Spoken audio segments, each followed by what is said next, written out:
Hi guys. आज की हम लोग क्लास में एम्पिरिकल फार्मूला सीखेंगे। आइए शुरू करते हैं।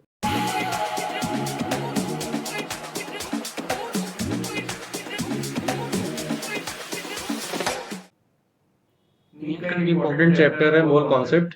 उसका ये मतलब टॉपिक है। एम्पिरिकल फार्मूला के साथ साथ एक मॉलिक्यूलर फार्मूला भी होता है। तो पहले हम लोग जानते हैं मॉलिक्यूलर फार्मूला और एम्पिरिकल फार्मूला में अंतर क्या है। ठीक है, तो मॉलिक्यूलर फार्मूला क्या होता है?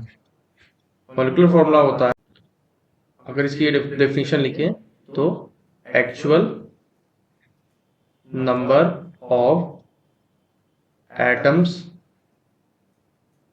इन ए मॉलिक्यूल।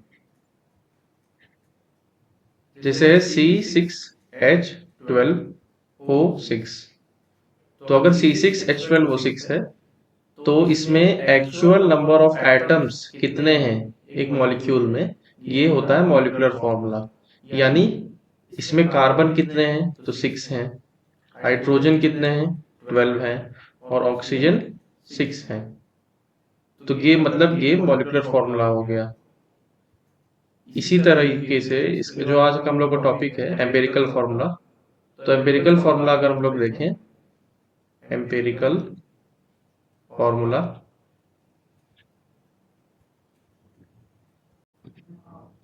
तो ये सिंपल आप याद कर सकते हैं कि ये सिंपलेस्ट रेशियो है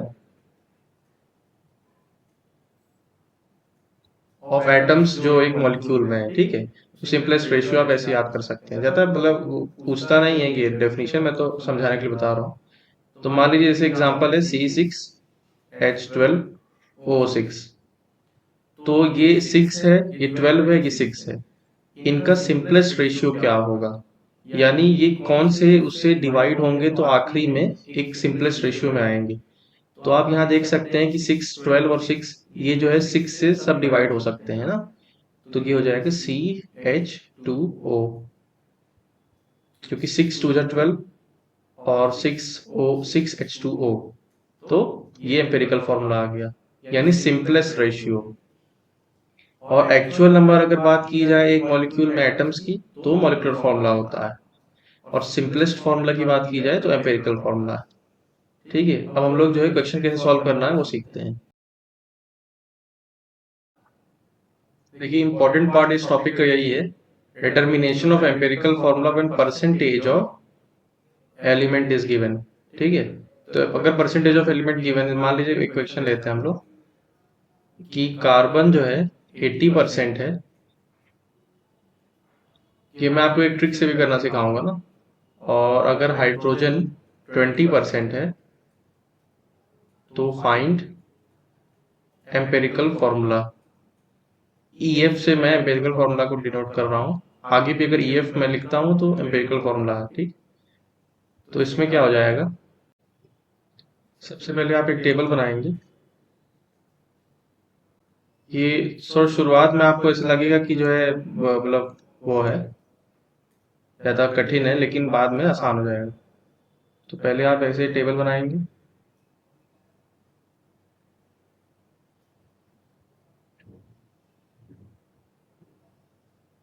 आप जब क्वेश्चन करेंगे ना तो एट रैंडम आप टेबल ऐसे बना दीजिएगा। मैं तो अभी समझाने के लिए बना रहा हूँ। 5 इसमें आप कॉलम्स दीजिएगा।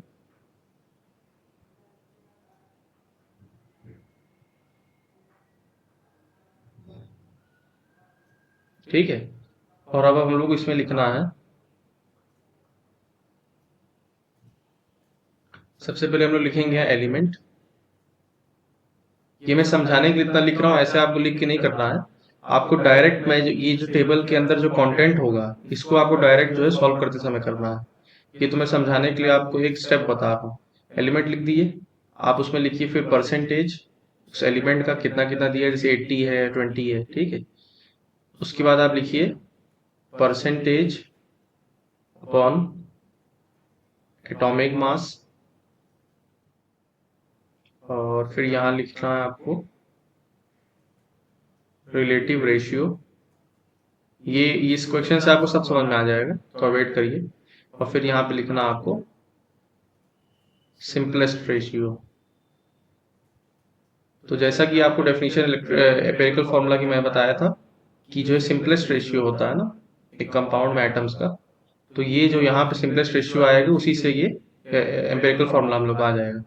तो देखिए अब आपको क्या लिखना, सी आप लिख दीजिए, जितने एलिमेंट्स दिए हैं उसको आपको ऐसे लिख देना है, ठीक है, वर्टिकल फॉर्म में सी और एच लिख दिया आपने। परसेंटेज में सी है 80 और एच है 20। अब दिया है परसेंटेज बाई एटॉमिक मास, तो परसेंटेज कार्बन की है 80 और एटॉमिक मास कार्बन का 12 होता है, ठीक है, और इसकी 20 और एटॉमिक मास हाइड्रोजन का 1 होता है। तो ये अराउंड अगर आप 2 से इसको कैंसिल करेंगे तो ये अराउंड 20/3 आएगा, ठीक है, और ये 20 आएगा। अब देखिए रिलेटिव रेशियो, सबसे इंपॉर्टेंट स्टेप यहीं पे, इंपॉर्टेंट स्टेप क्या है, रिलेटिव रेशियो वाला। इसमें जो जितने भी एलिमेंट्स हैं उसमें जो सबसे छोटी वैल्यू होगी इस कॉलम की, इस कॉलम की सबसे छोटी वैल्यू जो होगी जिस एलिमेंट की, उससे आपको सब एलिमेंट्स को डिवाइड करना है। मतलब ये करके दिखाता हूँ, जैसे मान लीजिए 20/3 और 20 है, तो इन दोनों वैल्यूज में छोटी वैल्यू कौन सी, 20/3 है, तो इससे आपको दोनों वैल्यूज को डिवाइड करना है। तो ये हो जाएगा 20/3 डिवाइड बाई 20/3, और ये हो जाएगा 20 डिवाइड बाई 20/3, तो ये हो जाएगा 1, क्योंकि तो कैंसिल आउट हो गया, लेकिन ये हो जाएगा, ये 3 ऊपर जाएगा तो ये हो जाएगा 3। तो सिंपलेस्ट रेशियो आपका C1 आ गया और H3 आ गया, यानी आपका ये फॉर्मूला मतलब ये एम्पेरिकल फॉर्मूला आपका CH3 हो गया। अब ये वाला जो स्टेप था ये आप जो है फिर से रिवाइंड करिए अगर वीडियो आप नहीं समझ पाए हैं, और ये समझिए क्योंकि ये ही इंपॉर्टेंट स्टेप है। देखिए नेक्स्ट क्वेश्चन क्या है, एम्पिरिकल फॉर्मूला ही आपको बताना है, ठीक है। नाइट्रोजन 42% है, ऑक्सीजन 48% है, हाइड्रोजन 9% है। आपको एम्पिरिकल फॉर्मूला बताना है, इस कंपाउंड में एम्पिरिकल फॉर्मूला क्या बनेगा। तो आपको सबसे पहले ऐसे लिख लेना है एलिमेंट्स, तो N हो गया, O और H, ठीक है। ये आप धीरे धीरे प्रैक्टिस करते करते ना बहुत तेज स्पीड हो जाएगी, फिर आपको ये टेबल बनाने की जरूरत नहीं पड़ेगी।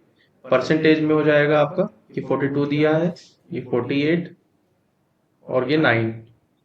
अब परसेंटेज बाई एटॉमिक मास है, तो 42 बाई नाइट्रोजन एटॉमिक मास 14 होता है, तो ये 3 हो गया।